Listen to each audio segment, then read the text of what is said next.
Of எக்ஸ்ன்னு கேட்குறாங்க. So என்ன சொல்கிறாங்கன்னா, இந்த ரெண்டுத்தோட HCF வந்து நம்மளுக்கு இந்த ஈக்குவேஷனுக்கு ஈக்குவலாக இருக்கான். அப்போ எக்ஸை வந்து என்ன அப்படின்னு நம்ம கண்டுபிடிக்கணும். ஸோ கண்டுபிடிக்கலாமா? அப்போது HCF ஆஃப் 108 and 234 இதுக்கு வந்து HCF வந்து நம்ம கண்டுபிடிக்கணும். ஸோ எந்த டேபிளில் வரும்? 9 டேபிள் போட்டு பார்க்கலாமா? 9 1s are 9, 9 2s are 18. Next 9 2s are 18, reminder 5 அப்போது 9 6 are 54. ஸோ இது எந்த டேபிளில் வரும்? 2 டேபிளே போட்டு பார்க்கலாம். 2 6 are 12, 2 1s are 2 3s are அவ்வளோதான்.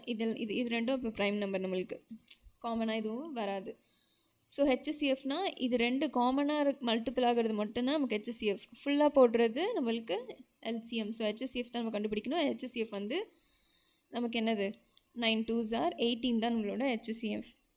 ஸோ இந்த HCF வந்து எதுக்கு ஈக்குவலாக இருக்குது அப்படின்னு அவங்க சொல்கிறாங்கன்னா, இந்த ஈக்குவேஷனுக்கு ஈக்குவலாக இருக்கான். 23x - 51க்கு ஈக்குவலாக இருக்கும். அப்போ எக்ஸோட வேல்யூ என்னவாக இருக்குன்னு கண்டுபிடிக்க சொல்கிறாங்க. அப்போது எக்ஸோட வேல்யூனா 23x இந்த சைடு வச்சுப்போம். இந்த சைடு ஆல்ரெடி வந்து ஒரு 18 இருக்குது. இங்கே வந்து -51 இருக்குது. இந்த சைடு ஈக்குவேஷனுக்கு இந்த சைடு போச்சுன்னா +51 ஆகுமா? ஸோ இது ரெண்டுத்தையும் ஆட் பண்ணால் என்ன வரும்? இது ரெண்டுத்தையும் ஆட் பண்ணால் 69. அப்போ 69 is equal to 23x. Next அப்போது x is equal to 69 divided by 23 போடலாமா?